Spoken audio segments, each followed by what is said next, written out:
Kowalski. I love it. I gotta applaud your very good taste in showing up here to the screening today. My name is Kara Warner. I'm a contributor to Vanity Fair. Pretty jazzed to see this packed house. Did we have a good time this week? Any first-timers? First-timers? Oh, a handful. Nice. Okay, well, welcome. Again, without further ado, let's introduce the reason you're all here. Please introduce director, writer, producer, Shawn Levy. Star Hugh Jackman. Star writer, producer, Ryan Reynolds.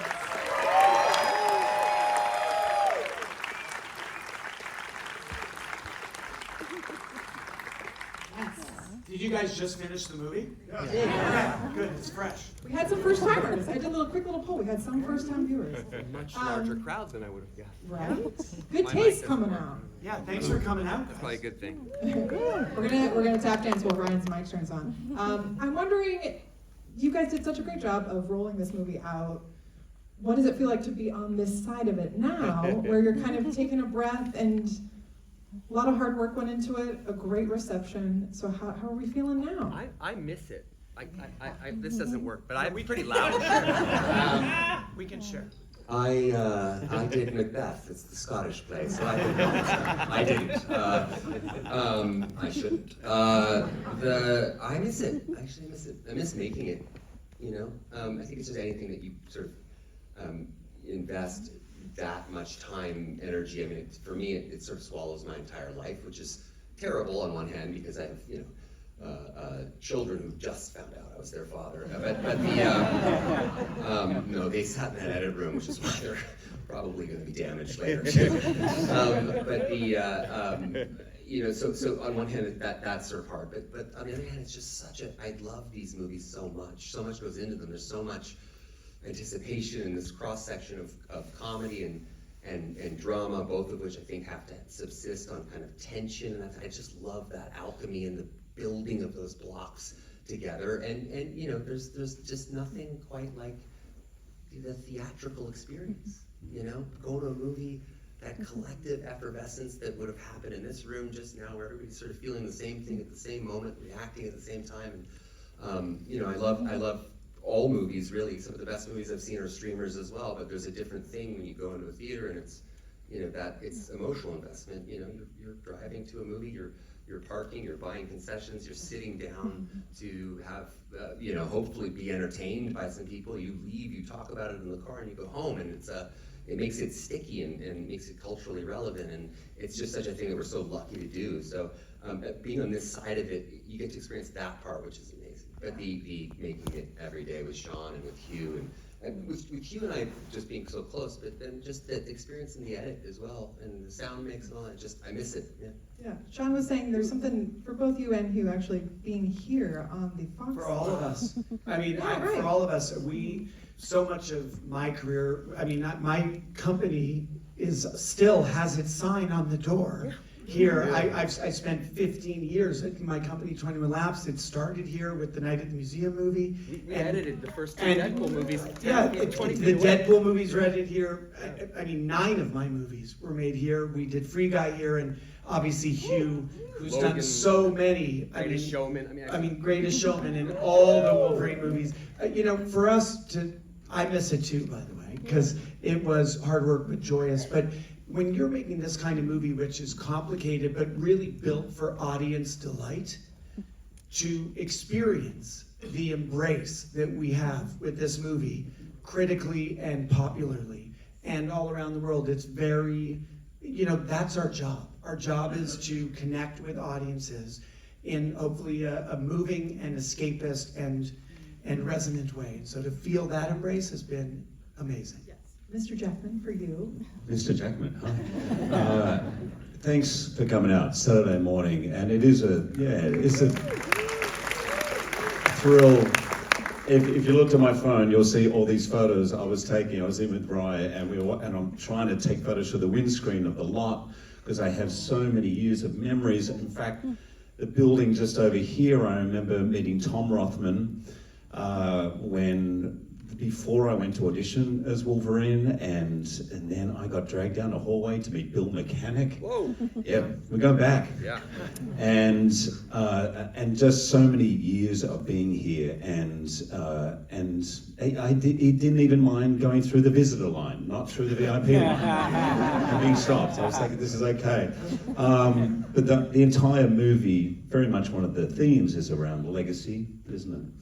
And the idea that we're on this lot, and there was so much. Even you saw at the end of the movie that montage of all the years and all the characters and all the films, comic book movies that They did play all the way through that, didn't they? Oh, you did see it? That was really important. Yeah, obviously when I first saw that, these guys told me they were doing it, I cried, and I realized I was a baby. Me too. And the entire experience, your first question, what is it like? We really got together as we went around the world, not only while we were filming it, we took a photo of the three of us. A photo was taken of the three of us at the beginning of the film hugging, and at the very end of the film we recreated it, and then at Comic-Con we did the same shot again, because what a rare thing it is. I know we have a bunch of actors and people involved in the business, but what a rare thing it is to do the thing that you love with the people you love on a project you love. And that we reminded ourselves of that every day, and as we promoted it. And we would often use the word, let's celebrate this, no matter what happens. But now we can really celebrate it, because it actually turned out It worked okay. out. And you don't have to be worried about secrets, right? There's some real good surprises in this. Yeah. I'm wondering if there was kind of a most delightful reaction from a studio executive or on the executive side, just as you're making it, because I have heard, obviously Mr. Feige very supportive, but I'm just wondering if there were any fun question marks or feedback for some of the wonderful jokes. Yes. Oh God, yes. Too well. Thank you so much. Do you smoke? Said a lot of people's worst nightmare. I did enjoy the first time Bob Iger watched the movie with Alan Bergman. I don't think I've been that nervous for anyone to see the movie, and it was just great to watch them sort of like. It wasn't that they overtly enjoyed it as much as they observed something interesting for the company. They internalized what we did, but they were always, without fail, supportive, much to our surprise. I mean, from our earliest drafts where we were just grinding on this script and really trying to come into this a little bit like the good kids in class. Like I felt like we had a lot to prove. I felt like I had a lot to prove to Marvel and to Disney, but also to just people who have loved and embraced this character. And so we came in with a absolutely, I thought, a top-notch script that was just felt completely baked and complete. And we made the movie responsibly, and we finished on time, on budget. I think we had a day and a half of reshoots, which is really for any movie is amazing, but let alone something in the MCU is incredible. And they really invested in us. They gave us a lot of control, and I think we mix up the control is trust. They trusted us, and we gave them our word. I mean, I remember early on, Shawn and I said, we will land the plane, and we won't. This is not going to cause any collateral damage. And I remember there was one line in the movie at the end, and that was just Bob Iger had one line, wanted one line out of the movie. And my brain, of course, just heard, suddenly it turned into my favorite line. Like, but that's the most important line, Bob. I can't, that's Like it's a thing. the whole movie. You're getting one note Yeah. from the grand poobah of Disney. I mean, one sentence. I mean, the man can order an airstrike on his iPhone. Let's just make him happy. But for Ryan Reynolds, it became, I mean, for how many weeks? 4 or 5 weeks. Yeah. That line instantly became the most must-have critical line in the movie. Well, part of the problem is part of the solution. I get obsessive. And I can't help I'm so it. glad it's you saying Yes, it. exactly. I'm very therapized, Levy. But then, spending that time thinking of a line that would be as good or better. So it was good. I love it. Necessity of my invention. Part of writing, right? You're a writer and an actor and a producer. I want to talk a little bit about performance, because obviously this movie is hilarious, and the action, I love stunt sequences. I think it's so fun to watch actors do stunts. But you're also giving pretty incredible performances, and something that I think Hugh has brought to Logan, right, is that we fall in love with his emotional arc. Can you all kind of talk about what you most enjoy watching each other do? And then Shawn kind of directing, getting to kind of, what that means. I'm really glad you're highlighting. I can speak to the writing as an actor. When the script that you saw was the script that came before we started. And if anyone knows these worlds and these movies, that's not always the case. It was so good. I read that monologue that these guys wrote for Wolverine in the van, that speech that I give in the van before, and I looked at it, I think I might have showed the page to someone else where they said there's more words for Wolverine on this page than in maybe an entire script normally for Wolverine. It's not the most verbose character, and all of a sudden there was this thing where he gets to skewer Deadpool. Oh, I loved it. And that it really was just a beautiful piece of writing, and what you saw on the screen is word for word what was written for me, because it was just so good. These guys, people think, oh, well, that's Ryan being funny. He's funny, and the movie's funny. Shawn does comedies. You guys know how hard it is to do comedy, but to do a comedy that has heart, that actually has themes, that makes you feel things, to thread that needle with action is, and I've done this type of thing a lot, I've just never been around producers, writers, directors, actors, so in charge, so confident, knowing, and so dedicated. The care that you had for Wolverine. I'm not even answering your question yet, but sorry. But it was beautiful, and I think that's really was the secret sauce here. And so I loved watching. I've worked with Ryan as an actor. We were very close friends. I've worked with Shawn, but to watch the two of them do what they do as actors and directors, but as writers and producers, was just the best I've ever worked with, and they're incredible. And if I could highlight one thing, first of all, I think the scene that you have with Jon Favreau is so good, because it's funny, it's awesome, but actually what that scene does is unlock all the emotion that then pays off for the rest of the movie. And to do that with comedy, and your performance in that is, you're a phenomenal actor, and I know you're going to say something that will cut underneath that in Anna. And also, I really am. Yes, the specificity of his comedy, because you'll remember the lines, but those lines don't work if the way that, with a mask on, so this is clown work, really, and it's funny if the line is said with that and not that, to watch him go, I need to go again, my hands, I moved my left hand too much, that needs to be down here, I need my right, where's the frame of the thing, okay, and all of a sudden go, oh yeah, that is funnier. To watch that Buster Keaton specificity with the comedy and with the heart is phenomenal. So, Describe a crazy person.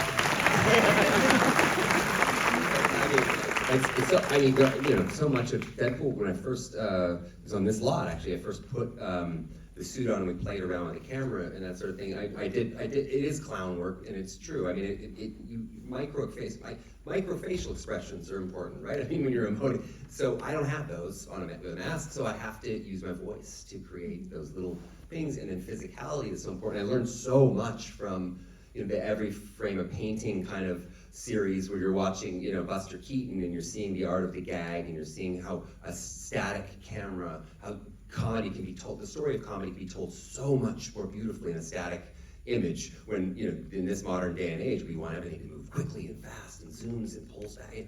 So much of it you have to have a bit of a bravado to go in and go, it's okay to hold steady here and make this happen, but none of it works without the backbone of the emotion. I mean, it's that thing that works in comedies is always because, and what makes them memorable, and I always think of movies that we love as a feeling as much as a story, or a place we go to where we feel safe and we feel seen, or we feel like it's just something in us, sort of it resonates in a certain way, and it's always because the movie is oscillating from comedy to drama, particularly in these types of movies that I think work, and you have to have both in spades. Otherwise, you have trouble usurping expectation and subverting it, because if you're just gag, you're not going to care. And if it's just all dramatic and we're not given that release of tension, it's also going to be a little bit of you're going to be in a bit of a tricky spot. So having somebody like Hugh, and to answer your question that you asked, I think Thursday, is that sitting 2 feet from Hugh when he's doing that scene in the van was one of the best things I've ever seen in my life, because this guy that I've known for 17 years evaporates, and there's no part of my brain, the cognizant part or the primal part, that isn't positive that this man is going to stab me in the face any second. I mean, I didn't know veins had veins in a forehead. And it's just remarkable to me that how you've camouflaged this inner sociopath so well, because nothing about that felt fictional. And to me, I'm glad I'm wearing a mask, because my face just goes, oh fuck. But to watch that close up like that, and there's even a little stage direction in there that says, right at the end of the speech, you have me just, right before Redford says, huh, mouth, you got nothing to say. There's this little stage direction that says a flicker, possibly a flicker of regret, moves across his pupils, but is gone before you realize it. And you see him fucking do it. So it's just, I was sitting that close, and I couldn't believe what a masterclass I got to witness. And I realized about the rare air that we get to breathe in this business. And it made me sort of retroactively stop taking anything for granted, even movies that don't necessarily work or feel good. It's just, we're really lucky to get to do this as storytellers, and I'm really lucky. I love it. If Shawn wants to talk about his actors, but also the reverse of what Shawn brought to this. God, can we please talk? Shawn has the kind of, you might think of Shawn as somebody who makes movies that are, funny and wholesome, and that is true, and that's why this is so interesting to me, that what he brings. The first thing he asks is, what's the theme? On a lot of action comedy movies, and particularly working with people who are directors and producers and kind of creators like Shawn, they're going to sort of really focus on action and comedy, and we gotta have some drama. But Shawn is like, what are we saying? What's happening? What is the arc? As we sit there and try to figure out, okay, yeah, Hugh's gonna wear the suit. The first thing you ask is, why is he wearing the suit? And then that evolves into something Hugh said, is I'm still trying to look for this reason that he's here. And you suddenly latch onto this idea that he's wearing a hair shirt, that this thing is a penance, this thing is a punishment to himself. And that's because the questions you ask. And I always love how you constantly take us back to theme. We might think of the funniest thing on earth to do in the movie, but the restraint it takes to say why is, I think, is super important. It's why I think that Deadpool Wolverine is the most joyful experience I've ever had making anything. And it really is because Shawn shepherded all of that kind of delight and feeling into every moment of the film, not just the theme.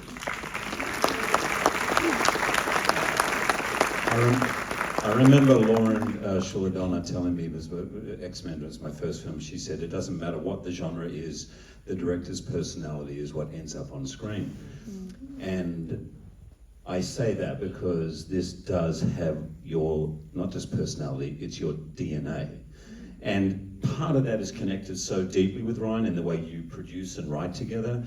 But the phrase, the right person, the right job came to the right person at the right time feels so fitting for this, because I've known you since we did Real Steel many years ago, and we've stayed very, very close friends ever since. We've talked about other projects. I asked you to do a project which would be, I probably shouldn't say which one, but you turned me down. But and I lived with regret. And so years later, when Ryan and I were making the Adam Project, and he said, I want you to do, I think I'm only gonna do another Deadpool if you do it with me, and I know you're gonna say no. And I always remembered, man, when an opportunity like this, iconic level storytelling comes along, that doesn't happen often.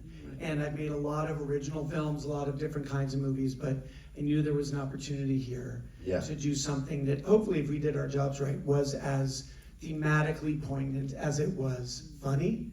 And I have to answer, I'm gonna circle back. I've got to finish my answer. Okay, you finish. Say more nice things, Hugh. Well, yeah, because I do want to land this plane, because it's important for me to say. We often talk about friendship, and one of the hallmarks of friendship is you're just rooting for that person. It doesn't matter what it is, professionally, personally. You want everything to work out well for them. For us to be alongside you on the train with you as you have the greatest success of your life that has already been just filled with so many successes. Ever get better than this, Shawn? And right there you have why the darkness balances the light. And together we make beautiful babies. Right? It's an inexorable march towards a lonely, cold death from here on forward. Such a rare mix. You're a writer, you're a producer, and a director, and man, you just absolutely crushed it. And it's just an honor and a privilege. You still can't believe you pulled off. I mean, we have to at least address the incredible cameo sequence. One of my favorite film-going experiences of the year was like hitting the people next to me as Wesley Snipes is slow walking into frame. Was there anyone who saw the movie today for whom there was any surprise left? Okay, so oh wow, guys, wow. So you've been under a rock for 4 months. Welcome to the world. But that's great, because that is that feeling that hopefully you got a little bit of that sparkle in here where, I mean, that's our job, right? We're not making tiny art films for our own satisfaction. We're making big canvas movies. We're making movies. And for this, there's such a legacy. I mean, again, we're here on the Fox lot where the three of us built so much of, our careers. But to inherit as a filmmaker, 2 characters this rich, 2 actors this good, and where the alignment of performer and character is so once in a generation perfect, it's why there's only been one Deadpool. There's only been one Logan. And I hope that's forever, by the way. You're 90. You mentioned the cameos. I think it's important to say, so much of the film is really inspired and built upon a foundation of redemption. And redemption is, I think, one of the rarest and most beautiful things in the world. And sometimes, once in a while, it's very rare you could find a piece of redemption or a story that involves or circles around redemption in which an audience or people are missing something or missing someone so much. And then this is where it gets, I think, particularly special, but they don't realize they're missing that person so much. So like, for me, one of the best moments of my life was watching Wesley Snipes break the plane in one shot and step into frame and have that moment which always kind of blew me away, that he wasn't offered an opportunity with that character to close it out or at least have some kind of PS at the end of a legacy, because that, Blade doesn't get the credit it deserves. Or I don't think there would be an X-Men universe if there wasn't a Blade universe. It trailed that. In 1998, that Stephen Norrington movie was just something that was completely new to people, in that vein, rated R, all this, and that led to the X-Men, which led to the MCU, and that sort of whole cinematic universe as we know it. So what Wesley did, what Stephen Norrington did, what everyone else in that movie did it can't be underestimated. So the moment he crosses that, it's just, for me, is one of the best experiences I've ever had, sitting in Hall H with 6,000 people. Like, people were crying and screaming. There was a guy over there who was wailing, kind of like an exaltation with his arms. It was just, and then seeing Wesley backstage, and just the emotion on his face, and him having that moment where he said to Shawn, I'm really glad that my kids were here to see that. So really, like, wow, it's cool. You mentioned redemption. I think also every person that came, I think, if you haven't seen Jennifer Garner's Electra training video, you must go to her Instagram, because we know these gentlemen put a lot of work into the physicality, but the fact that they come in and give their full Get this. heart. Channing, Wesley, Jen, Chris, they all came over. They all said yes. They all said, we want to come a week early so that it's us doing our own choreography. They come to England. They spend a week doing final costume fittings, doing rehearsals. They're fully up to speed, and then the strike happened. And then literally the day before they go back to the US. We all remember those months. And then they came back and did it again. Yeah. It was never a question. They knew that here was an opportunity to really do something. When that strike was called too, I remember it's the only time in my life I've ever Not run off set. not run off set to get that, red piping hot body condom off my body. I sat there for like 30 minutes because I felt like we just lost, because the redemption through lines for every one of them, for Wolverine, for me, for Jen Garner's Elektra, and even Channing Tatum, who never had a chance to do it. I'm about to make a name for myself. And so I was sitting in that little tent, just going like, I didn't want to take the suit off, thinking like, they're gone. Like, we're not getting any of them back. I mean, it was already just a Christmas miracle that we had, Chris Evans coming back as Johnny Storm. I mean, like Jen as Elektra, she'd been training in Wesley, like, oh my God, just all of this stuff. And I worked with Wesley on Blade 3 so many years ago, and it was a difficult movie to get made, but to get done. But we had so much trust, and we built this really wonderful thing, and I just thought it was all gone. And then they all came back. It was just so wow. I wanted a quick fact check for Chris Evans. He did say he was going to be off book when he came and did that fabulous monologue. Don't you think Chris Evans is just a little bit better when he gets to be a little douchey? Yeah. I just want to fact check and make sure he was saying I'm going to be off book. Yeah. I mean, I wrote the tag at the end of the movie as a kind of a bait and switch. I was like, I don't know if this will actually be in the movie, but like, here, you could also do this. And he read it, and he kind of read it out loud, sort of on a Zoom with me. And I was like, oh shit, that's good. Oh, that sounds great. And I love that it makes Deadpool tell the truth. Like, he's Deadpool was And telling then, the in truth. fact, correct me if I'm wrong, Ryan, Chris said, okay, I'm in, but this scene at the end has to stay. Yeah. It was a condition, and then he came, And we're like, murdered it. yeah, we were like, do you want cue cards? It's a lot of words, and it only works if you say it really fast. He's like, no, I'll be ready to go. Yeah. And it was 2 takes, and you saw the results. Yes. So good. So good. Maybe this Boston act, Juggernauts, Juggernauts. Like Juggernauts, I Juggernauts. think we all like our Chris Evans, just a little dirty. I love it. Right? Yes, I love Captain America too, but anyway, I love this job. you mentioned the piping hot suit. I'm just wondering if there's been innovations in that technology since you both started playing superheroes. I'm hoping they have been. Mine has a fly now. Oh, great. Who knew? That's a luxury. Did it have no fly? First movie, no. It was It's a full strip down. Yeah, I was like, whoa, okay, Ryan has to pee, so we've lost the day. This is technically a fly, but a fly normally in a garment just makes it easier. It's still a miracle to get anything. It's like 6, I don't even know. Oh, you're using also a number 5 cup. I'm using like a number 8 cup. And then when you show up on set the second day, I think I went to a 16, I think. Which, then there was an intervention, and I went back to the 4. Yeah. Look, it's like, the movie has a little dirty element. I mean, they're okay with it. I don't know what you're talking about. What cup? What? I don't know what you're talking about. Wait, you weren't wearing one? Sorry. That's just how it is.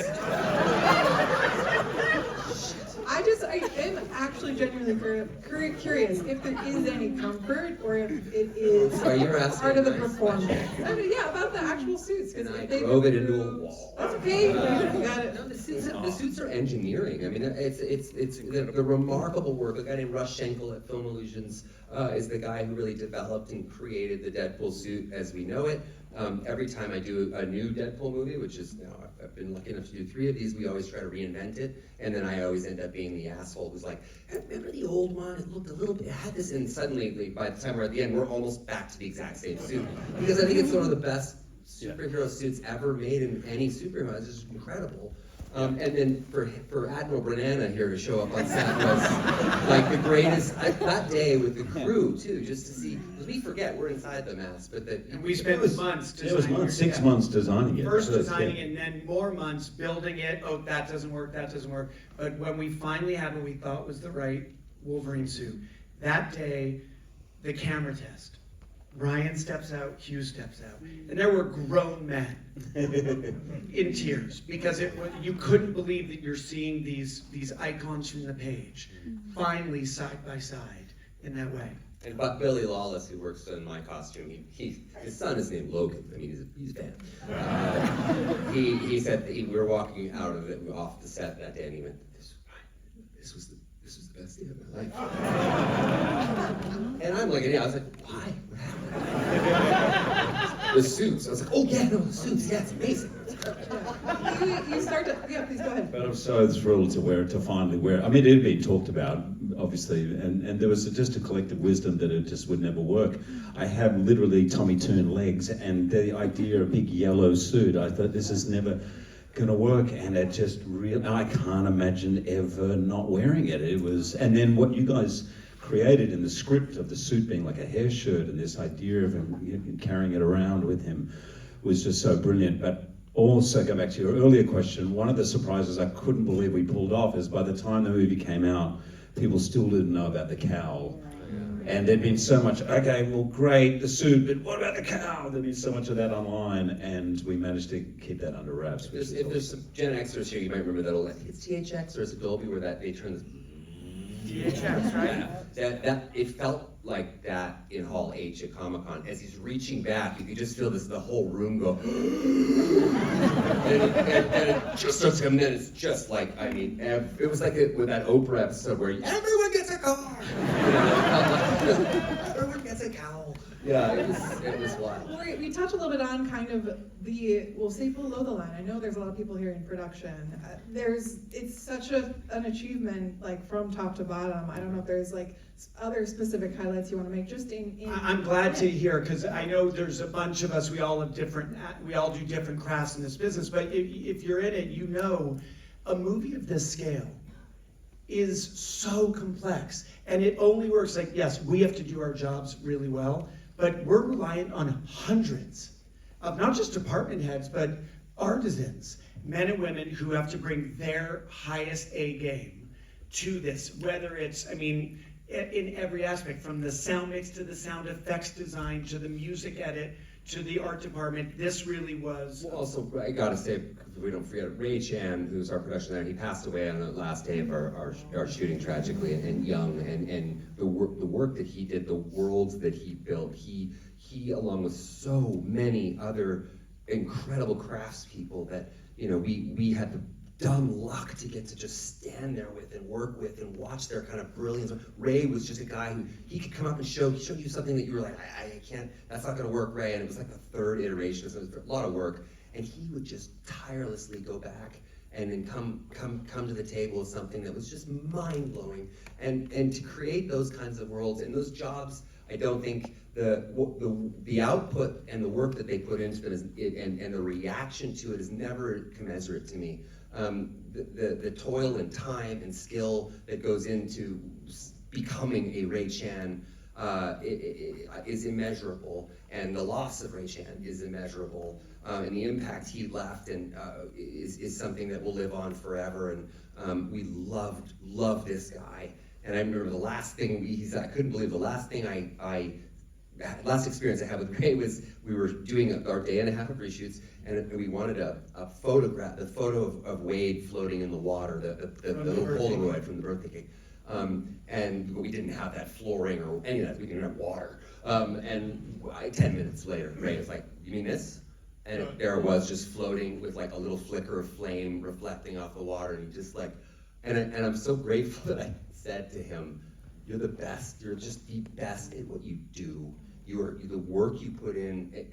The last thing I got to say to the guy was the thing you would hope you could say to somebody. So I'm so grateful that I had that chance, because we were ball busters too. Like the last thing I could have said to him was something horrible, but it was that, and I'm grateful for that. He left 2 kids behind and a beautiful wife, and yeah. There's a lovely tribute in the. Yeah. I am unfortunately getting my time cut signal from over here. I wonder if you have any like kind of final words you want to address. I was going to ask about the music, if there's like a tough song to get, but it seems like everyone was on board to give you their song. Well, the one artist that definitely took the house call to make it happen was Ryan we had this idea, Ryan had it for years for, but we wanted like a prayer, but we also wanted permission to then deconstruct it and reorchestrate it with a brand new arrangement, new choir, some, of varying styles of choir. And so that one was Ryan and I spent a couple hours at Madonna's, and we were terrified. Terrified. You have never seen two. I mean, we were like, tap more- dancing. I just with the supper, the hat in the hand. I was like, do I call you Madonna, or do I say?